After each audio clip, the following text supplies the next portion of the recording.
So thank all of you for coming here today afternoon. Am I audible behind? Can you hear me? Yes, thank you.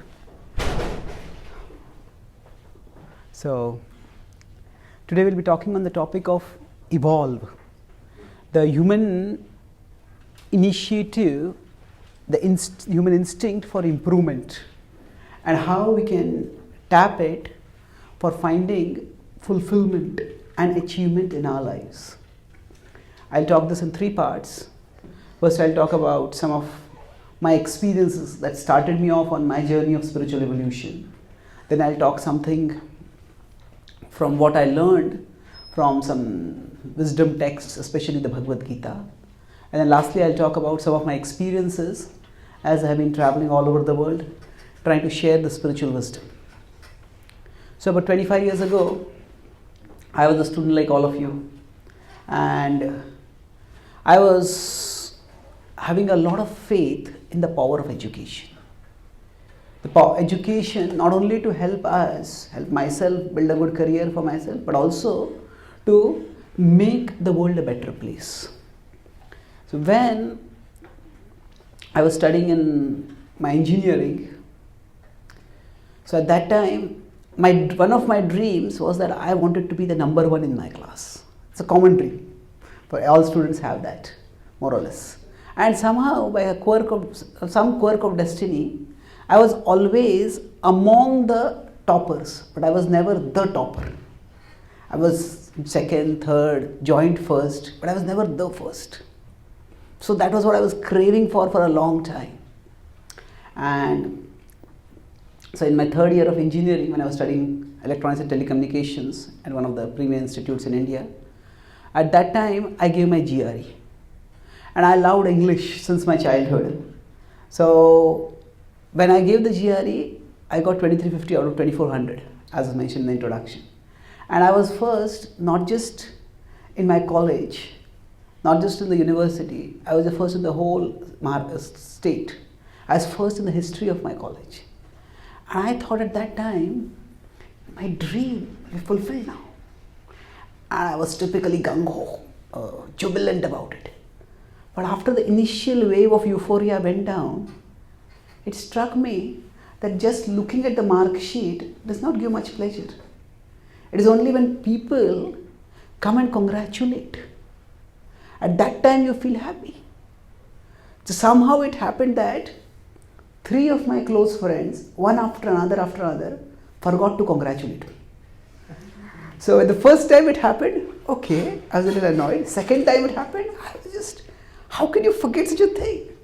They had no bad intention, but they thought the whole world knows about it. Everybody is appreciating. Just they overlook it. And the third time it happened, it was almost as if I had an out-of-body experience. Out-of-body experience means I looked at myself from above, conceptually, and I felt, hey, wait a minute. I thought that achieving this will give me satisfaction, will make me happy.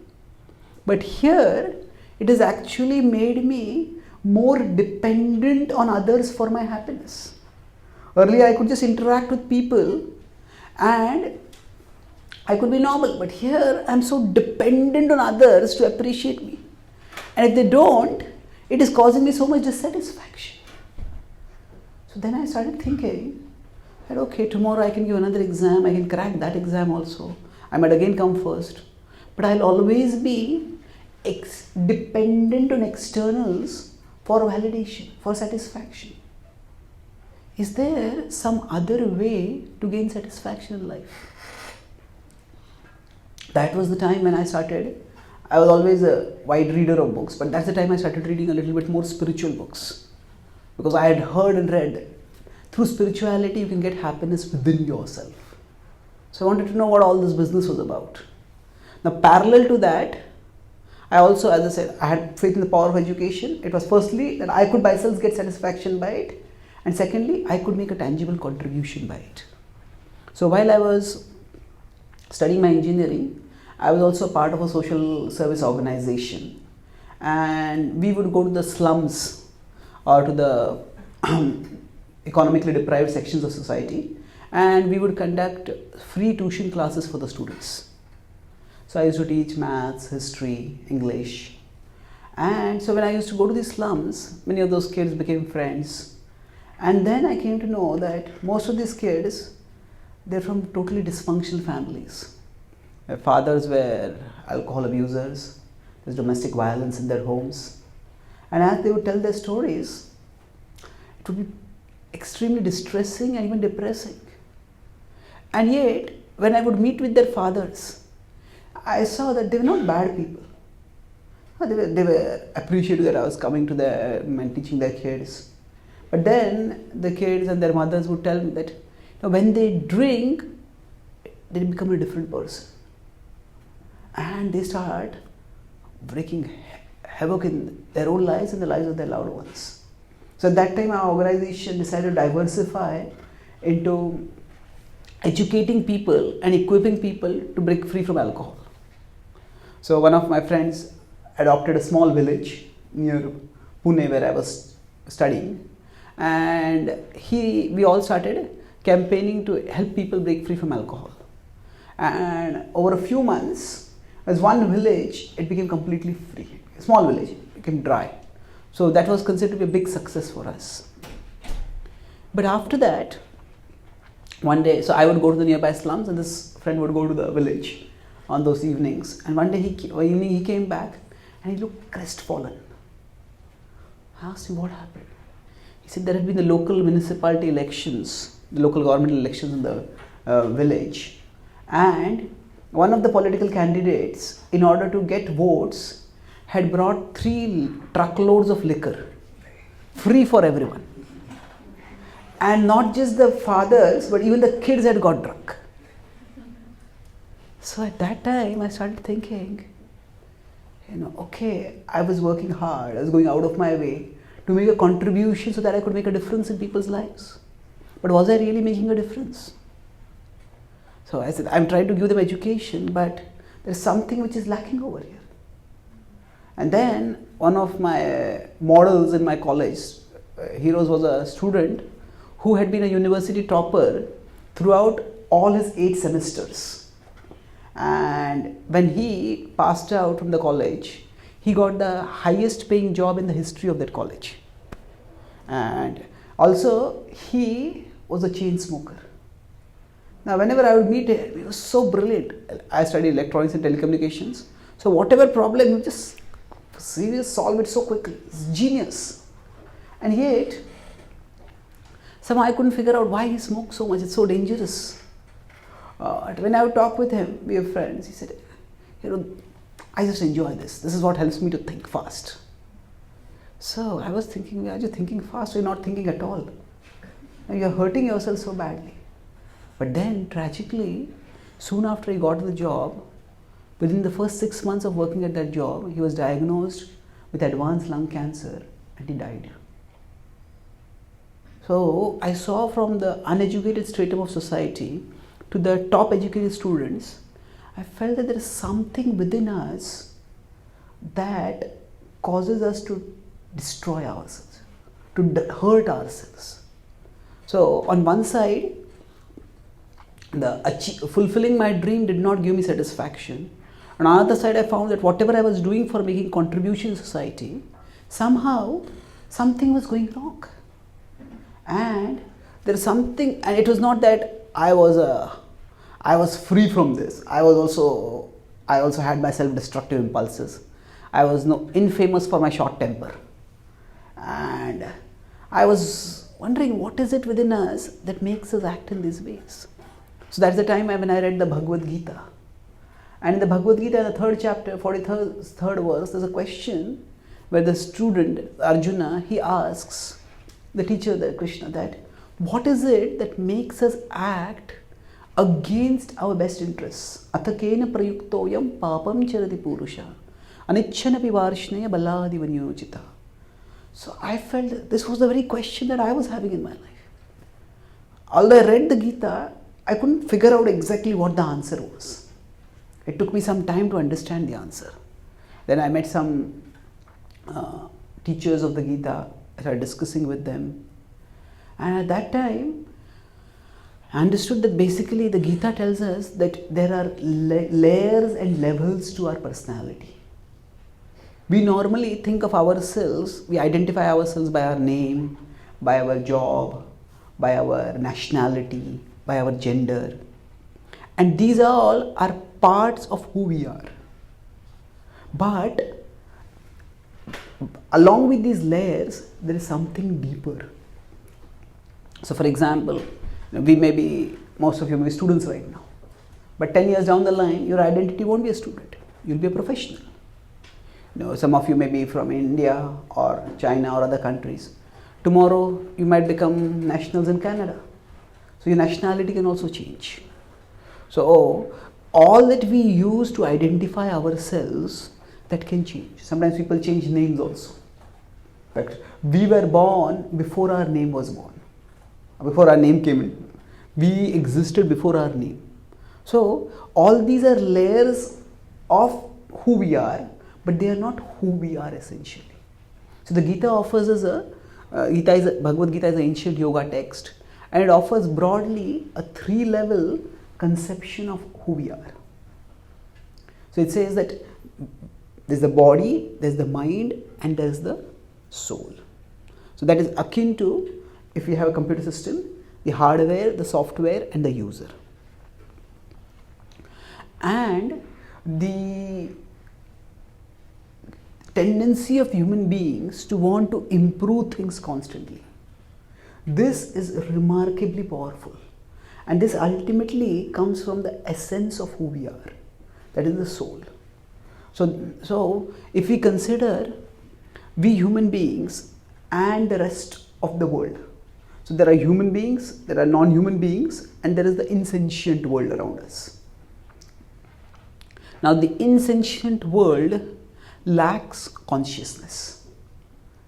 Suppose I ask any of you, do you exist? What do you think? Do you exist? Say obviously yes. What kind of question is that? You'll say that. If you're asking me, do you exist? You probably will get the question, does your intelligence exist? To ask a question like that. Now if I ask you, do you exist? You can answer yes. Now if I ask, does this table exist? It also exists. But does it have awareness that it exists? No, it doesn't. So the difference between the living and the non-living is that living have consciousness. So I talk about this, the physical, the mental, and the spiritual. So the spiritual side is present only in living beings. It is not there in non-living beings. The symptom of the spiritual side within us is consciousness. We are all conscious. And even animals have consciousness. But in animals, the consciousness is not developed much. And because their consciousness is not developed much, their efforts are driven primarily towards survival. So a cow will eat the same kind of grass day after day, month after month, year after year, generation after generation. We human beings, we have literally thousands of cuisines, thousands of items, and each culture, each nationality has its own different kinds of foods.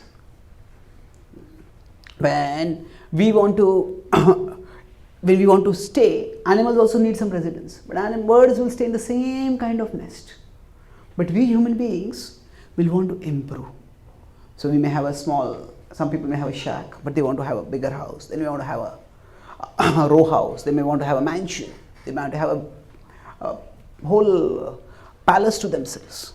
Or even if we don't increase size, we want to improve the quality. So basically, this consciousness which we have, it's more developed in us human beings than in animals. And this consciousness makes us want to improve things constantly.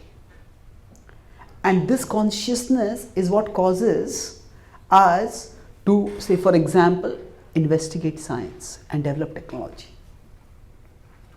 A couple of years ago, I was invited to Cambridge University to speak on the topic of science and spirituality.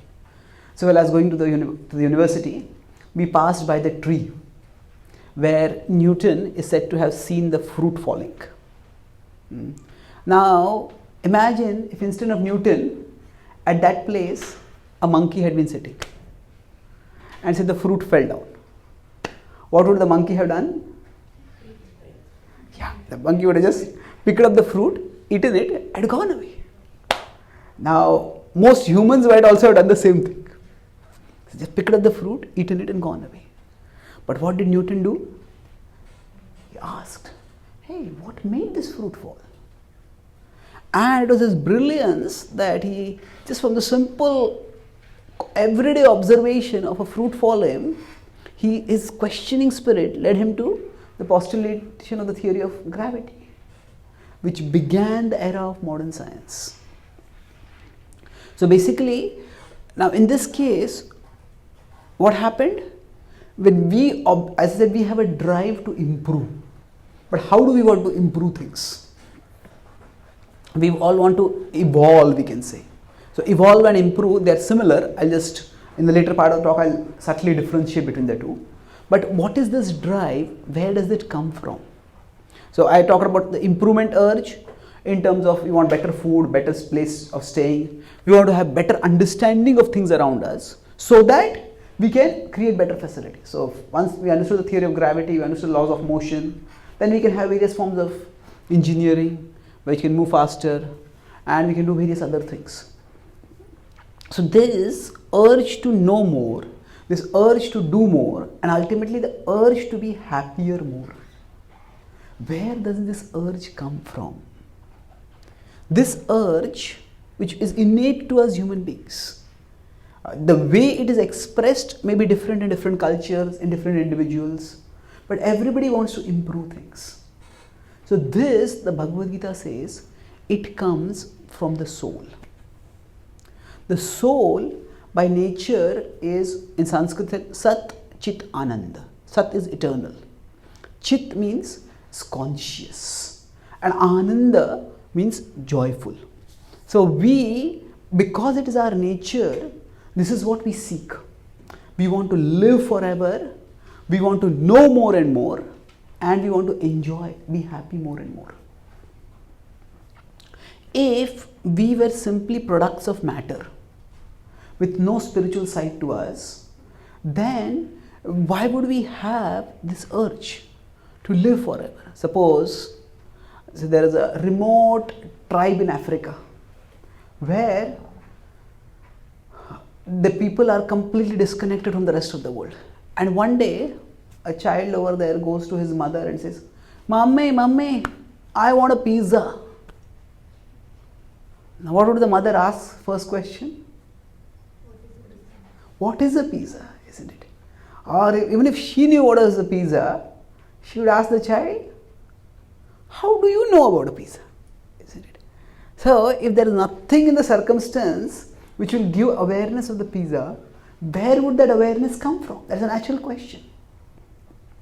So similarly, if we consider that nothing in the world around us lasts forever, everything is perishable, everything is temporary. When the Twin Towers fell, it was not just I passed by the Twin Towers recently, when the place where the Twin Towers were, recently when I was in New York. So when the Twin Towers fell, it was not just the fall of a structure. It represented the American and the Western dream of security and prosperity. It symbolized that. So it collapsed and it caused a permanent scar on the American psyche. So the point is that we implicitly know that nothing lasts forever, although we hope that things will last more and more. So when nothing around the world is going to last forever, why do we have within us the longing to live forever? Where does it come from? It's, most of the movies and novels are about romance, and most of the romance stories are about HEA, happily ever after.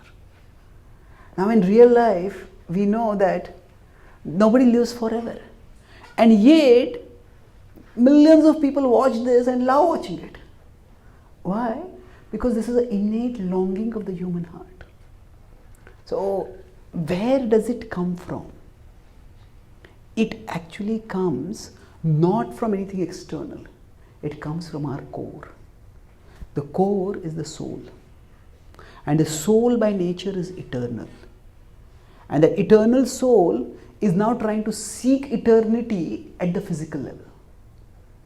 Because the soul is currently identifying with the body, soul is seeking eternity at the physical level. Similarly, with respect to knowledge. Now, knowledge means we all want to know more and more and more. So the whole of science is developed because of the human urge to know. So again, where does this urge to know come from? This table exists, but it has no urge to know. Animals also exist, they have some urge to know, but humans have a far greater urge to know than everybody, all other species. So this comes because the soul's consciousness is by nature knowledge seeking. We are conscious, and the consciousness is well developed. So Einstein said that the sciences, the arts, and the religions, they are all products of the same tree. When we try to inquire about the world around us, that leads to development of science. When we try to represent the world around us using our creativity, that leads to arts. When we try to understand or connect with what exists beyond the world, that leads to religion. In today's world, the word religion has got somewhat negative connotation. But during Einstein's time, when he used the word religion, he essentially meant what we would call as spirituality. So, the same human urge to know. Now, what exists? What is this world all about? How can I understand and replicate it? And does anything exist beyond this? So, this is what leads to the development of knowledge. And then we all want happiness. Asat Chit Ananda. Innumerable are the ways in which we seek happiness. And since time immemorial, people have been trying to expand the human capacity for happiness. One of the favorite activities that we do for seeking happiness is eating. Now our bodies have limited capacity to eat. Many of you may have seen the mummies of Egyptian pharaohs. So they tried to expand the human capacity to enjoy by eating. What did they do? They had their physicians design painless vomiting pills.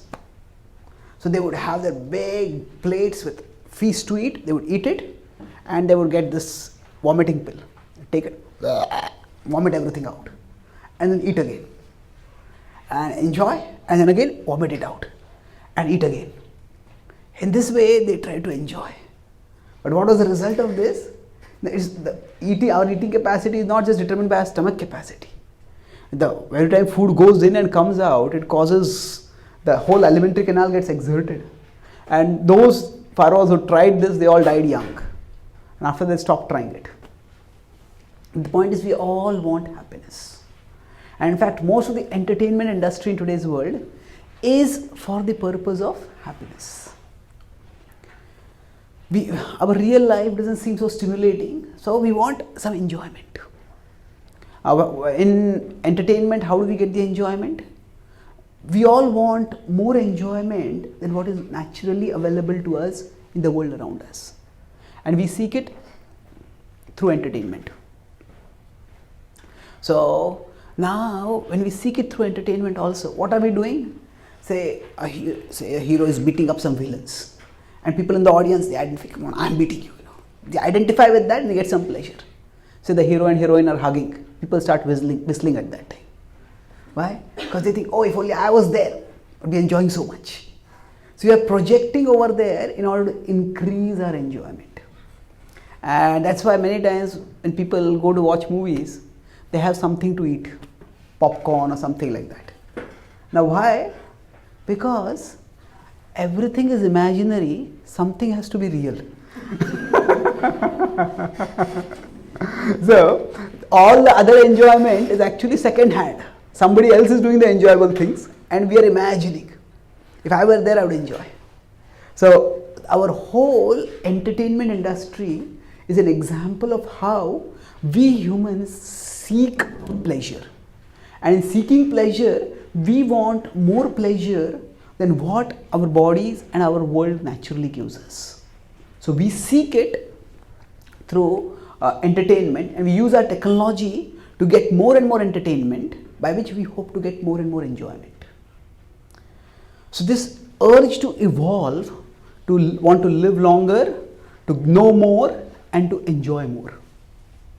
This is what we see universally. And this is what has led to the development of science. And science and its application technology has transformed the world like in an unprecedented way if we consider the past few hundred years. Luxuries which were unimaginable even for royalty a few hundred years ago are now commonplace. Air conditioning is an example. Airplane travel is another example. So we have unprecedented levels of comforts. Certainly we have evolved significantly, and yet we don't seem to be becoming happier. How can we know that? One major evidence for this is the sheer amount of mental health problems that people have. So 1 million people commit suicide every year. This 1 million figure is more than the number of people who are killed in wars and murders combined together. I just came from America. There's a big concern that now there is free guns available and some mad gunmen may just go and shoot innocent kids. It's a major concern. But far more than the number of people who are killed by gunmen or by gangsters or in wars, far more than that are the number of people who are killing themselves. So what is happening? All living beings struggle for life, but some of us are so distressed that we want to end our lives. And it's not just one or two. The figure of 1 million means that it's one suicide every 40 seconds. That means since we started this talk, almost 45 to 50 people have committed suicide. And suicide is just the last of a whole epidemic of mental health problems. So if we are seeking happiness and we have made so much technological progress, then why is there so much distress? Where has our urge to evolve and improve things gone wrong? Because of which, instead of getting happiness, we are getting distress. Certainly in many ways, we are more comfortable than people in the past. But we could say, we are today comfortably distressed. Our bodies are comfortable, not too hot, not too cold, comfortable, cozy. But the mind is distressed. So going back to the earlier model, I talked about the Gita talks about a model of body, mind and soul. Like the hardware, the software and the user. So the Gita explains that it is the software that has become corrupted. And I might have a brand new iPhone and externally it will look wonderful, but the software is corrupted and I can do nothing with it. So similarly, when the mind is disturbed, the mind is distressed, person may be young, healthy, attractive, but they become incapable of doing much. So the whole of scientific progress has focused on improving the hardware, improving things at the physical level. But we have neglected the mental and the spiritual side. So we have got tremendous progress. The urge to evolve, the urge to improve has been phenomenally channeled at one level of reality. But another level of reality has been neglected. And the result of that is we have comfort at the physical level, but we have distress at the mental level. So we need a more balanced sense for progressing, balanced sense of progress, a more holistic understanding of evolution. So when we talk about evolution, the evolution is ultimately not of the body, it's not even of the mind. Evolution is of the consciousness coming from the soul. To the extent our consciousness evolves, to that extent satisfaction will be found within us, and then we will become channels for sharing satisfaction with others. To the extent our consciousness is not evolved, to that extent we will use our energy, our intelligence in a way that will not give us satisfaction. Rather, that will cause us frustration and will cause others frustration. Just like sometimes a virus in a system, it will just stop that computer from functioning. But sometimes the virus in one computer can not only stop the computer from functioning, it can just delete the whole data. And it may be connected to other systems in the network, and it can destroy the whole network. Sometimes there's malware which infects, and then there can be chaos. So the corruption of the software of the mind is a problem that we all need to address. So to understand what do I mean by this corruption, I'll invite all of you to do a simple thought experiment. So wherever you are seated, you can sit comfortably and you can close your eyes with me. And after closing your eyes, now you can take 3 deep breaths. 1, 2,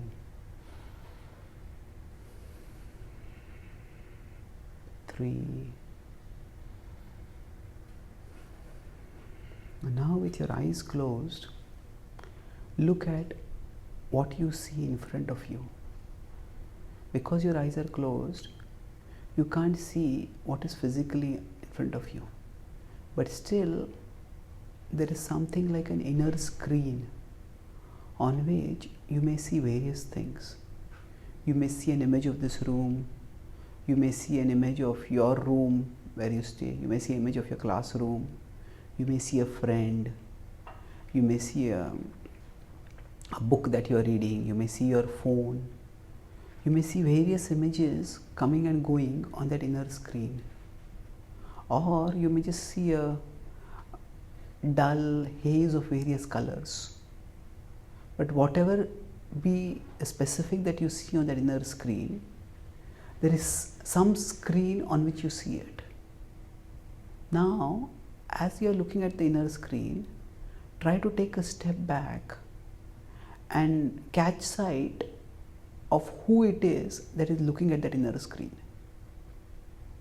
There is the inner screen and there is a seer of that inner screen. So try to take a step back and look at the inner seer. Try once again, take a step back and try to look at the inner seer. No matter how many steps you take, the inner seer steps back with you. You are the inner seer. What you are looking for is what you are looking with. So you, the inner seer, is the soul. The inner screen is the mind. And what we see outside is the physical world. Now you can take one deep breath and you can open your eyes.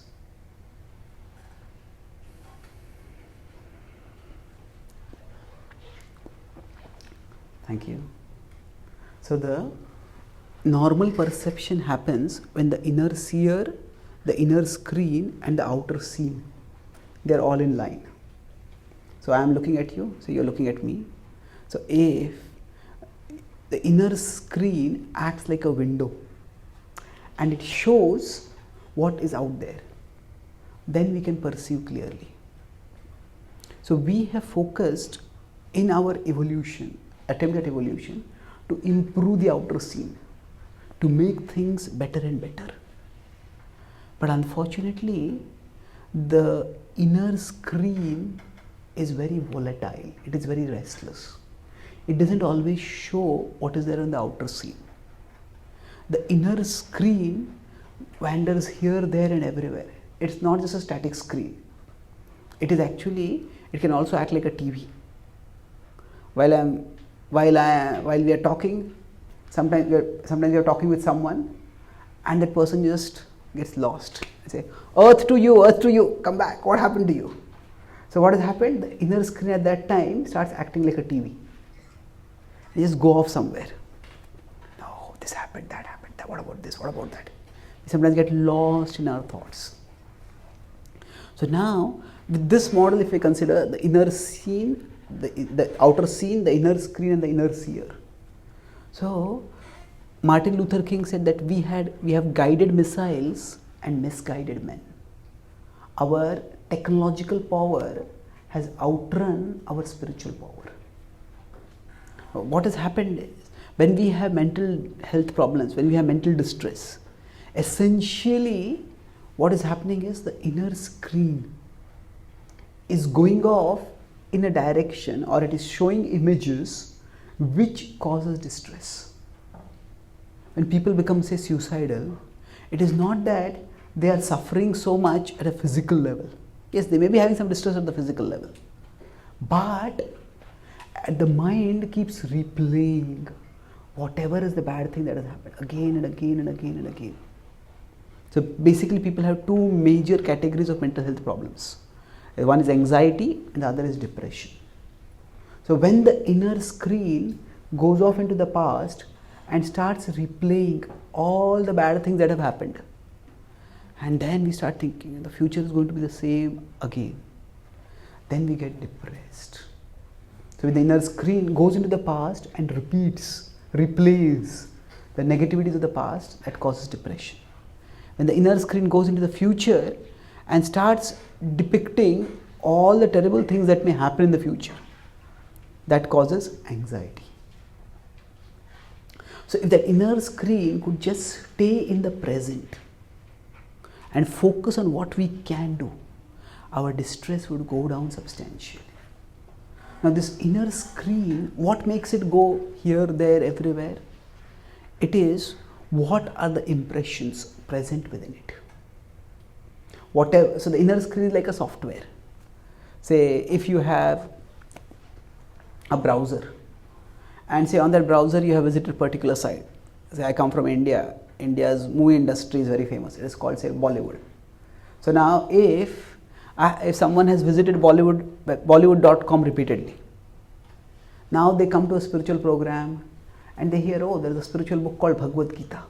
I want to know more about this. So they go in the browser and type Bhagavad Gita. So as soon as they type B, what gets completed over there? Bollywood. So now when Bollywood gets completed, if they don't change anything, it will just go to Bollywood.com immediately. So that has happened because that is the preference that is stored in the software, in the browser.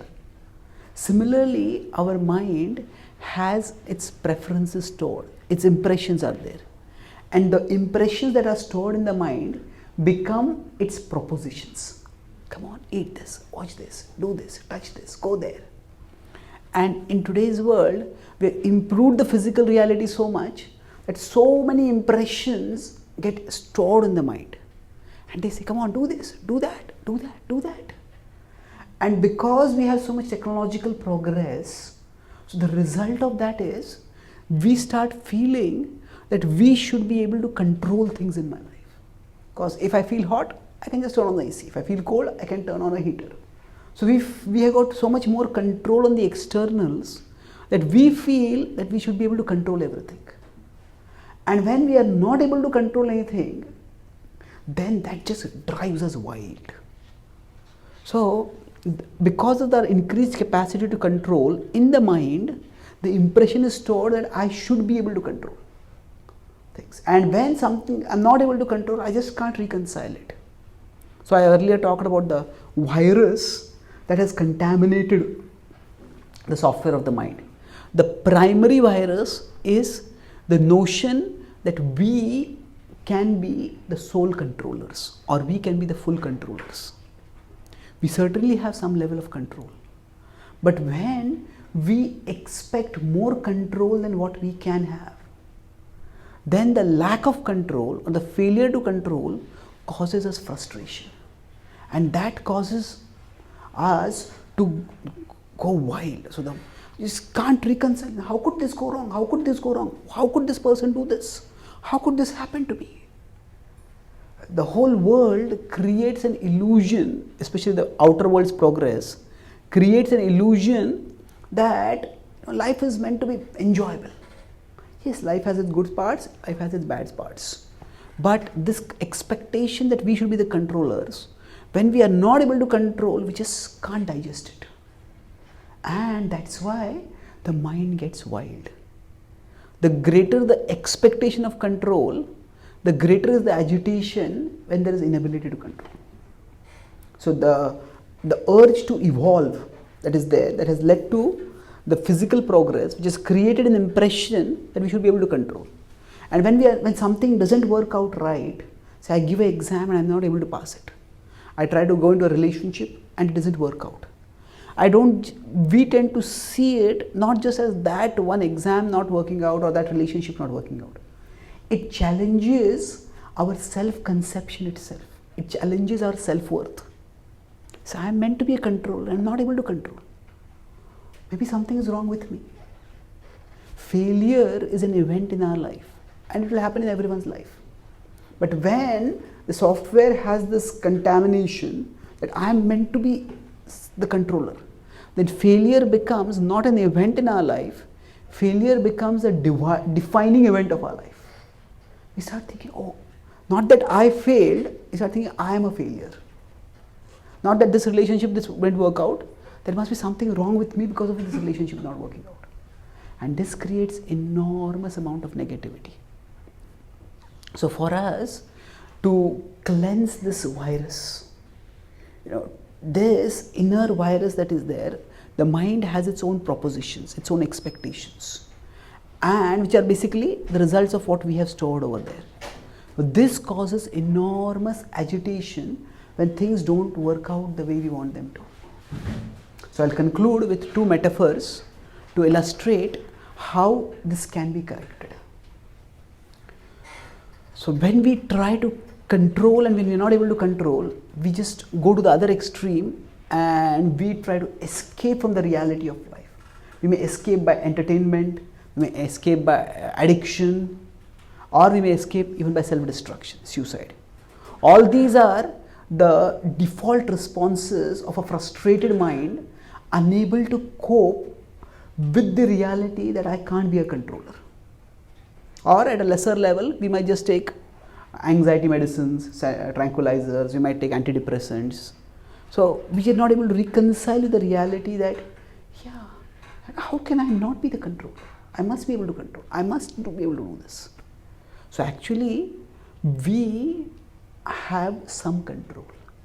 We don't have full control.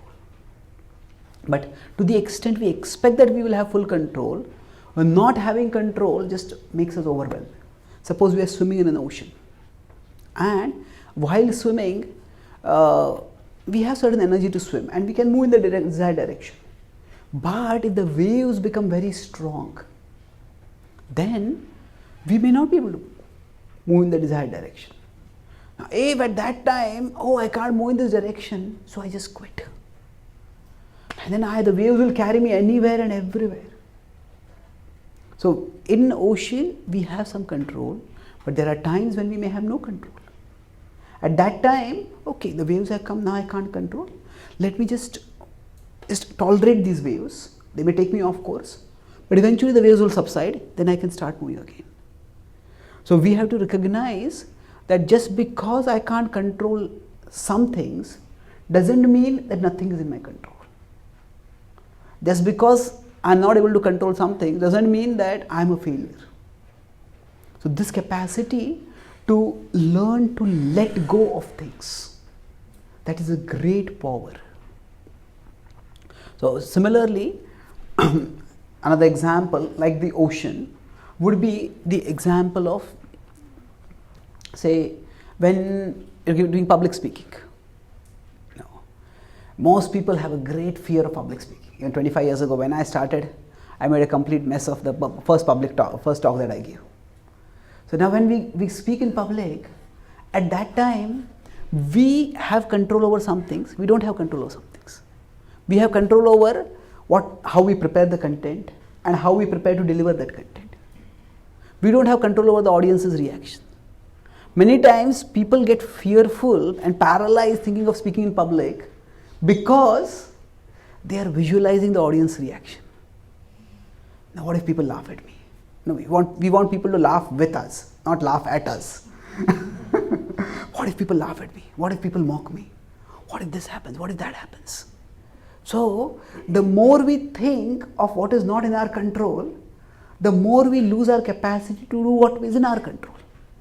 So, I can prepare for my class and I can give my best presentation. Now, in public speaking, the audience is never against us.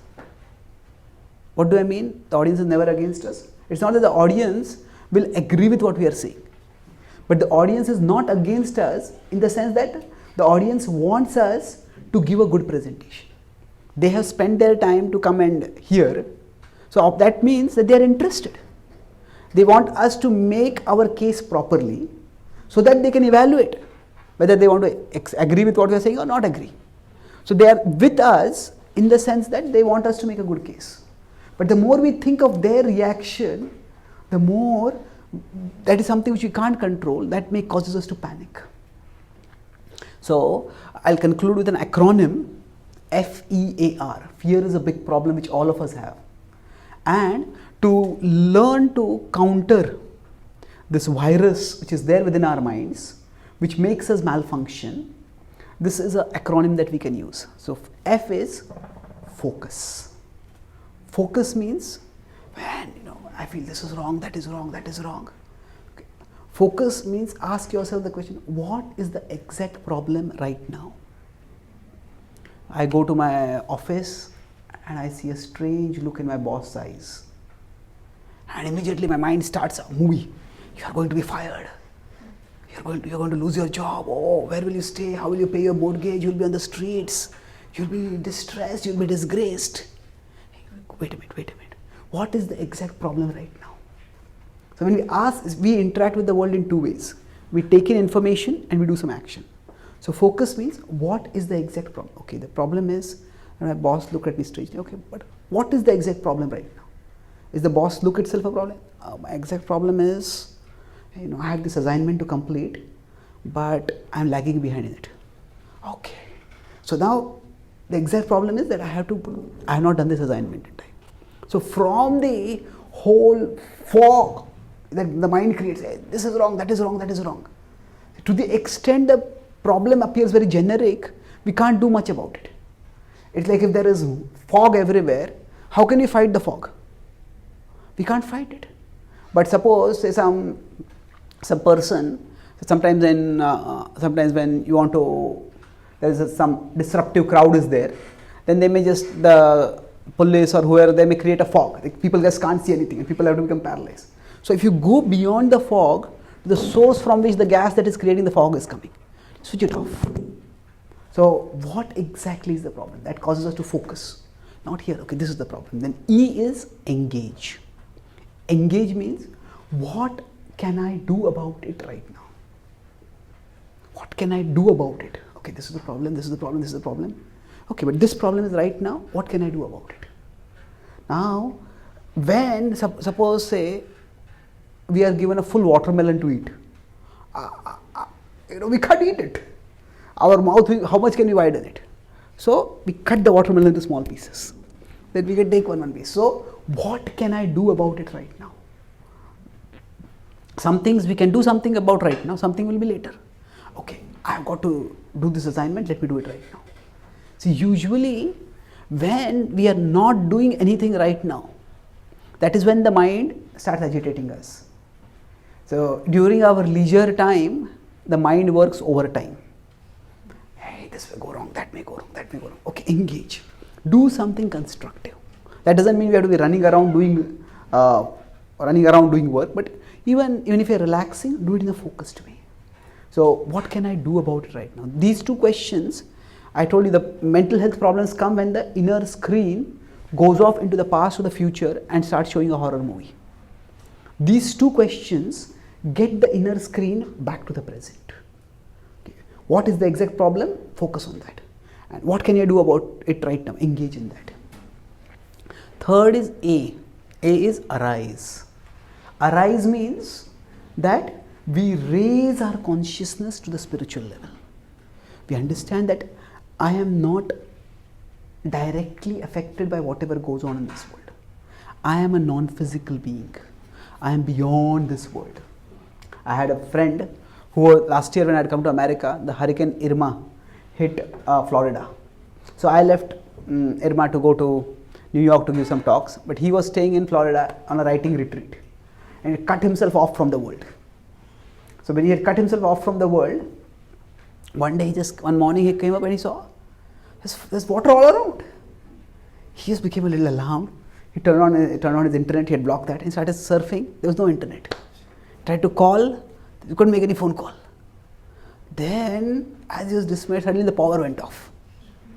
Then he could see that the rain was coming and the water level was rising. So then he became more and more panicky, not knowing what can I do. So then finally, looking around here and there, he found there is something seemed to be like a door behind a closet. He pulled the closet aside, he saw there was a door. And he just pulled the door open. There's a narrow flight of stairs which led up to an attic. He raced up to the attic and he stayed over there. And the water level rose, it inundated the ground level, but he was safe. And eventually the rains went down and then he was rescued. So similarly for us, we normally live on the ground level of reality, that is the physical level of reality. But we have a spiritual side that is eternal, that is indestructible, that is the reality of who we are. So to the extent we arise, that means there are various practices.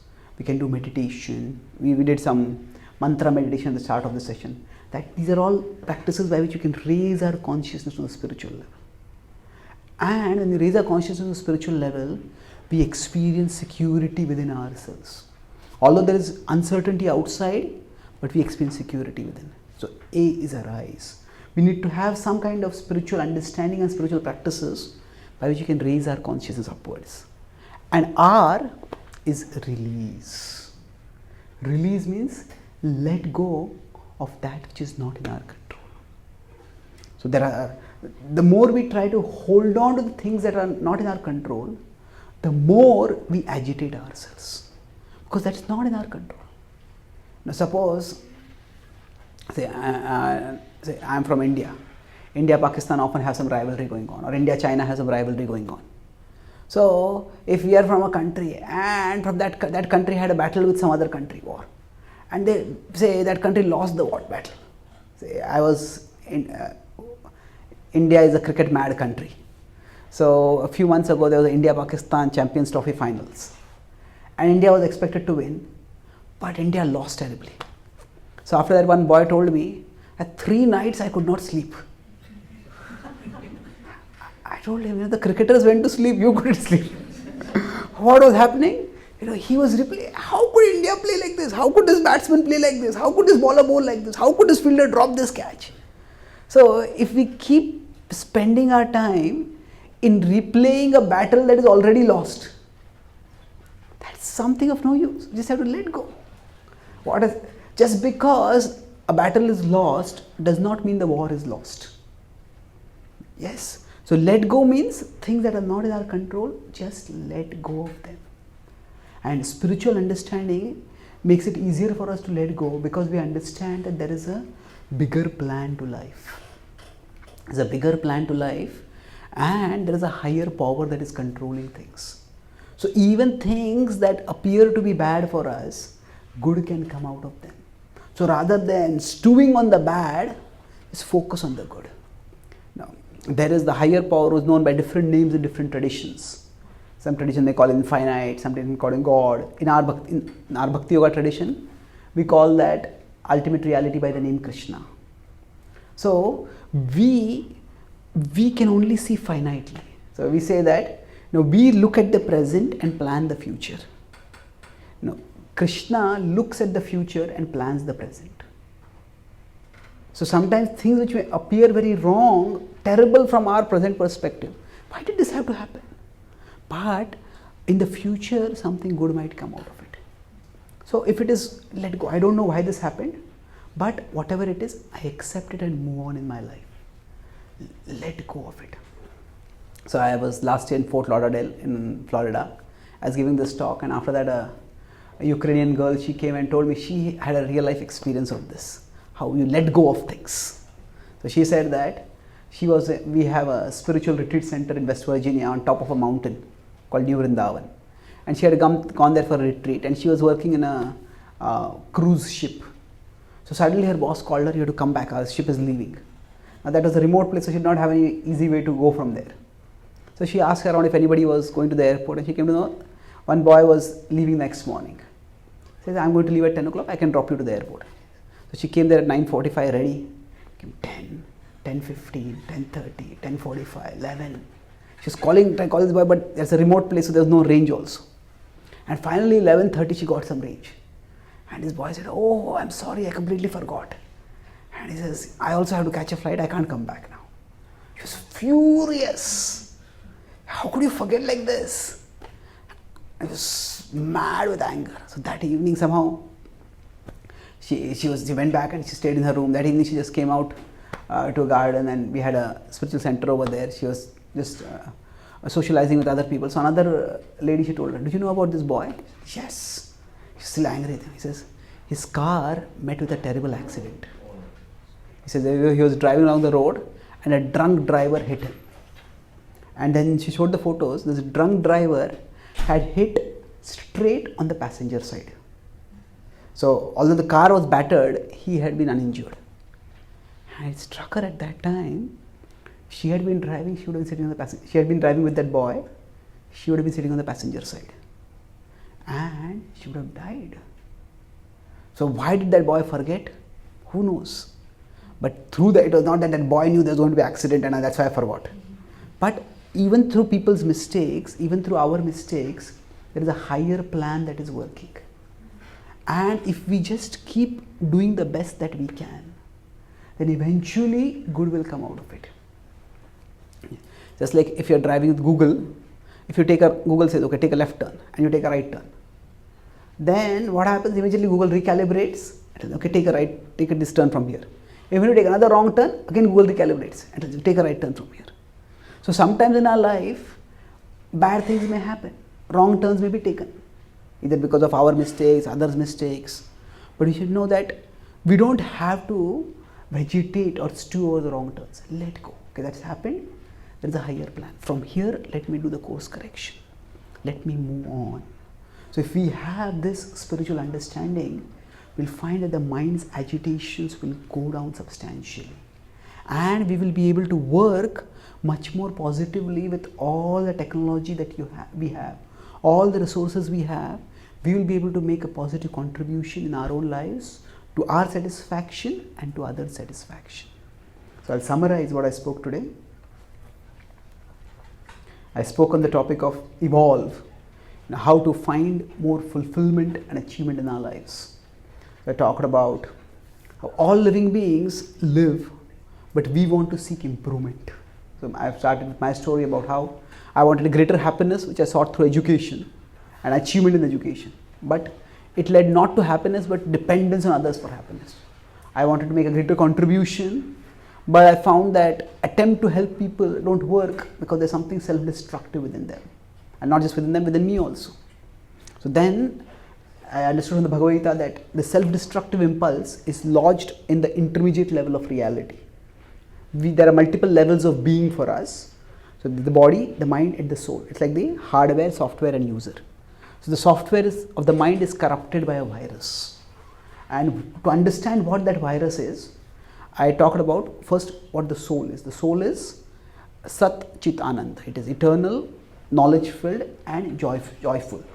And we are seeking that eternity, greater life, longer life, greater knowledge and greater joy at the physical level through the advancement of science and technology. And we have succeeded to a large extent in many ways improving the physical reality. But still at the mental level, there is unprecedented amount of distress. So why do we have psychological distress amidst technological progress? That's because the more the outer world is improved, the more we have developed the notion that we are meant to be the controllers. And when we are not able to control, that causes unbearable frustration to us. And then we did a thought experiment of the inner screen and the inner seer and the outer scene. So when we are unable to control, the inner screen misfires and it goes off into the past and causes depression. It goes off into the future and causes anxiety. So in order to avoid this distress, in order to evolve holistically, not just at the physical level, but at a mental and a spiritual level, we need to gain a proper perspective. That we have some control, we don't have full control. So when we are swimming, sometimes the waves will be so strong that we may take in another direction. But once the waves subside, we can move on. So instead of oscillating between the idea of full control and no control, we realistically act according to our capacity. And for that, I talked about the acronym FEAR. F is, does anyone remember? Focus. Thank you. E is engage. A is rise. And R is release. Yeah. Focus means what is the exact problem right now? Instead of trying to fight with mist, go to the source from which the misty gas is coming. Catch that. What can I do about right now? Instead of find something tangible to do, the mind will calm down. Arise means I have a spiritual core within me which is indestructible. Like in a flood, my friend went to a higher level and was safe, like that. By realizing our spirituality through practices like meditation, we can experience security internally. And release means even if things are going wrong, there is a higher plan. So even from the bad, good can come. So what appears bad in the present may turn out to be good in the future. So therefore, let go of the things that are not in our control. Instead of fighting battles that are already lost, we focus on fighting the battles that we can fight. And in this way, when our inner screen starts aligning with the outer world, we all can avoid unnecessary distress at the mental level and tap the power of progress for our as well as others' good. Thank you very much.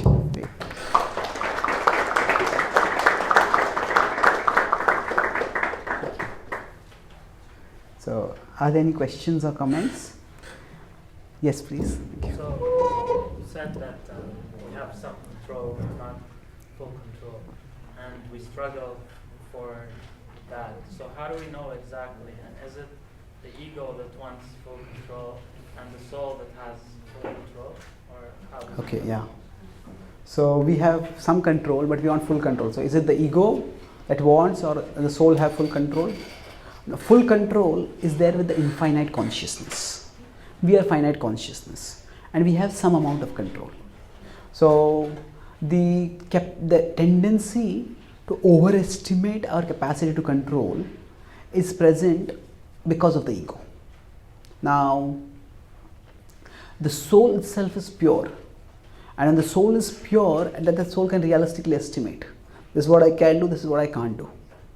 And this is, but when the soul's conceptions are contaminated, as I said, by the virus, then we are not able to perceive properly.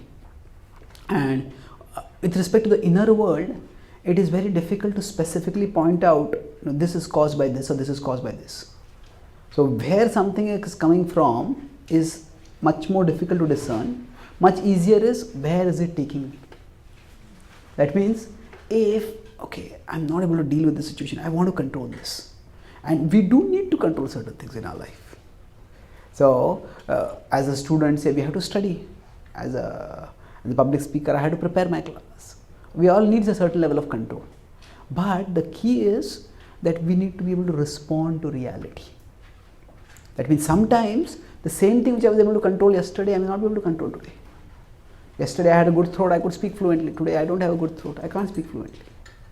So then the dynamic capacity to respond to reality, this is the sphere of control I have today. Let me do the best that I can. This requires active intelligence. Usually when we get too involved in things, too caught in things, then we can't distance ourselves and gain perspective. That's why if we regularly have some time for spiritual rejuvenation, either reading wisdom texts or doing some meditation, then that creates a distance. That period of connecting with ourselves helps us distance ourselves from our situations and our emotions. And then we can gain proper perspective. Life is like a tennis match. In a tennis match, sometimes the player is serving. And when the player is serving, they have control, whether to put the ball in the forehand or the backhand or into the body, at what height. But sometimes the players are returning. In returning, all that they can do is just get the ball back into the court. Now, where the ball, if the returner is good at the forehand, but if the player is going to play at the backhand, if you hit at the forehand, you just hit air. To play at the backhand. So sometimes in our life, we are serving and sometimes we are returning. So even those who are returning also can become expert returners. Even in the limited control, many players have won tennis championships just by their returning skills. So even in constricted control also we have some control. So understanding which situation in life I am serving and which situation I am returning, that we can understand if we have periodic times of withdrawal, of connecting with ourselves, of spiritual rejuvenation, then we can discern the outer reality better and then we can respond to it in the most effective way. Does that answer your question? Yes, nice. Thank you. Any other comments or questions? Maybe a few of you could just speak. Yeah. I'd like to ask you, you talked about three ingredients of life, like mind, body, and user. What do you know about user?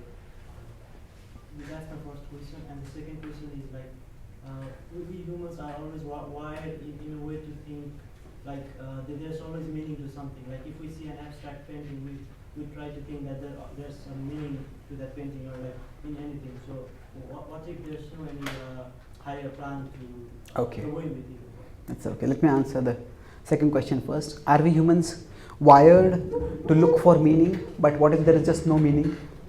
Yes, that is a possibility that there is no meaning, but actually the whole of scientific progress is based on the assumption that there is some order in nature.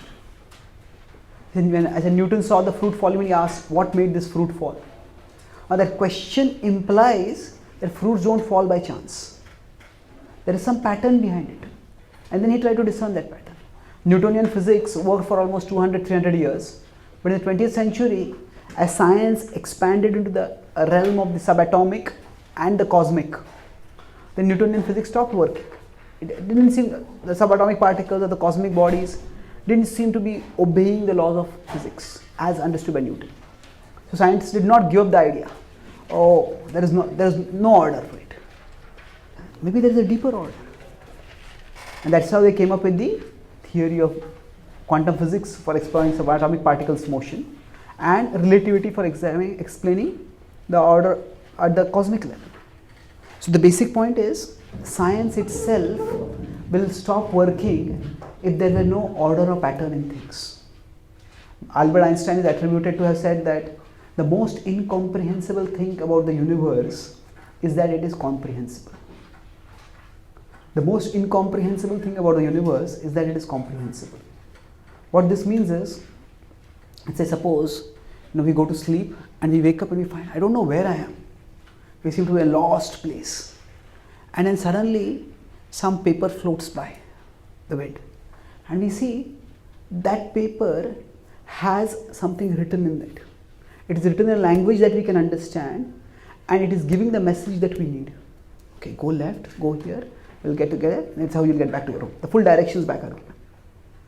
Now, would such a paper just be there by chance? If you consider the world around us, Eugene Wigner wrote a paper called, he's a Nobel laureate scientist, paper called Unreasonable Effectiveness of Mathematics in the Study of the Natural World. So he said, maths is basically a construct of our mind. We consider triple integral calculus or imaginary numbers. There's nothing directly correlating with that in the outer world. So maths is a construct of our mind. If there were no higher plan, then why would it be that the way our mind is structured internally, the way the world is structured externally, that there is a correlation between the two? That our mind can find patterns out there. If this were a result, if our brains were a result of unguided natural processes, if the world were a result of unguided natural processes, then why is it that there is a correlation between the way we think and the way the world works? Like, okay, why is it that the messages kept floating by and it's a language that I can understand and it has a meaning that I need to know? These three correlations, the brain's capacity to think rationally, the world's having an order which is present, and these two correlating in a way that we can understand. Like I'm lost somewhere and I come to a house and I find a key over there, and the key exactly fits the door, and I go inside and I find shelter over there. But how did the key come from? How did the key exactly fit that door? How did the door come over there? These are serious questions. So the very basis of science is that there is an order in nature. Without that, no science will be able to do any scientist. So somehow we want to fragment the natural world from the human world. And he said that in the natural world there is order, but in the human world there is no order. That means science, why do planets move in their orbits? That's because of law of gravity. Why does this happen? This is because of this law. Why does this happen? This is because of this law. But why does life exist? It has no purpose. It's like saying that we have islands of meaning in an ocean of meaninglessness. This makes sense, this makes sense, this makes sense, but life, it doesn't make any sense. So that doesn't make any sense. If the islands of meaning are there, then maybe the ocean also has a meaning. I just need to go deeper to find it. So the very fact of science, the functional assumption of science is that there is some order. And as science is discovering more and more knowledge, it indicates that that assumption that there is an order in nature is being vindicated. But to understand how that order encompasses the human beings, we need to expand our conceptions. So to take in not only the physical world, but the non-physical world also. That way we can understand that order. Okay? Thank you. So, anyone last question? It's very wonderful that you have come here, Swamiji. I'm very happy to have listened to your discourse. There are many things which are in the books, but we don't connect to it. It is there. It's right in front of us. We can read. But how much can we observe? Once you speak to us, it's more of a one-to-one connection. So yeah. I'm very happy that it was possible. Thank you very much for coming. So one last question, then we'll stop. Anyone else? Not asked till now. We can talk later. Yeah, last question. So science is in evolution in terms of competition, that it is because the organisms compete and to have a survival advantage that they seek to have more resources. Adaptation, yeah. That. So isn't the same applicable to us? Can it be that the spiritual reason is itself embedded in science? Because say in case of humans, people try to have more pleasure and entertainment so that they have an advantage over other human beings, you can say. So that they have a satisfaction that they have acquired more than others. So isn't the scientific explanation embedded in the spiritual reason? Okay, so what you're saying is that just as nature has given us, all living beings, some abilities by which they can survive. So similarly, isn't the spiritual ability is also present in us, so that we can survive, we can get advantage over other human beings. There are two different points over here. There is the effect and there is the source. So we can say that A has the effect B, but that A has the effect B, which is desirable, doesn't explain why A is present. That A has the effect B, that explains why A should be present, but that doesn't tell where A came from. The need for the presence of something doesn't explain its origin. The two are different things. The same way, so if I need food and food is there, why is the food here? Because why is the food here? Then now we are going to have some food after this. So why is the food here? Because people will be hungry at lunchtime. Yeah, that's true, but that doesn't explain where the food came from. You're getting the difference? The reason why something is present doesn't necessarily explain where it came from. So similarly, we all living beings, we have been given certain attributes, and those attributes may serve certain functional purposes.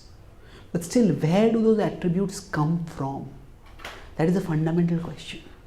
See, science may be able to explain more and more, and as science is advancing, it is explaining more and more. But we are not talking about specific explanations here. The very explainability of science requires an explanation. What do you mean by the explainability of science requires an explanation? That means, okay, this happens because of this. This happens because this happens. This we need this feature, or this feature is there. Because this happens, this feature is there. Because this happens, this feature is there. But where exactly does this feature come from?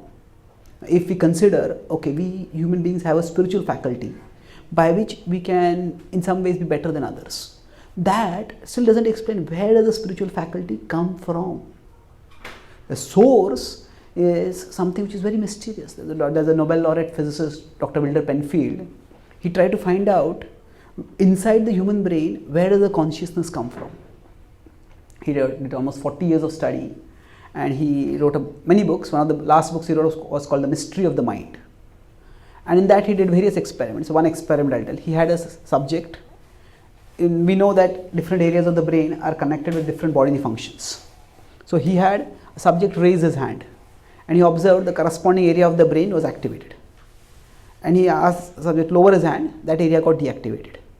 Then he used electrodes, external probes, to activate that area of the brain. And then the hand went up. He asked the subject, what happened? He says, my hand went up. He said, did you raise your hand? He said, I didn't raise my hand, you did. Then he deactivated that area of the brain. The hand went down. So what happened? He said, my hand went down. Did you put your hand down? No, I did. You did. To understand the implication of this, say we can consider if there is a printer next to my computer here, and here's a print button. So if I press the print button, then the print hand will start moving. If I raise the print button finger from there, the printer will stop. So now later you can come and you can press the print button, and again the printer hand will start moving and will stop moving when I release it. So the area of the brain which is connected with the motor function of raising and lowering of the hand, that is like the print button. In the second case, this is Dr. Penfield's reasoning. In the second case, it was Penfield, who pressed the button and caused the hand to go up and down. In the first case, who pressed it? In the second case, the subject said, I am not doing it, you are doing it. In the first case, he said, I was doing it. So who is that I who was saying this? Then while repeating this experiment, Penfield activated different other areas of the brain. And when he activated different areas of the brain, what happened was, still, no matter which area of the brain is activated, never did the subject get the sensation that I am doing things. So things were happening. You activate an area of the brain and suddenly the subject will remember some phone conversation they had 20 years ago. Or they'll remember some smell that they had smelt many years ago, whatever. But it was just an event happening. It was not what they were doing. Who is the initiator of the action? So after years of study, Dr. Penfield, who incidentally is a Canadian neurosurgeon, he's considered to be the father of neurosurgery, Nobel laureate from Canada. So he said that the source of consciousness is extracerebral. The brain is like a computer, but it is programmed by something outside of itself.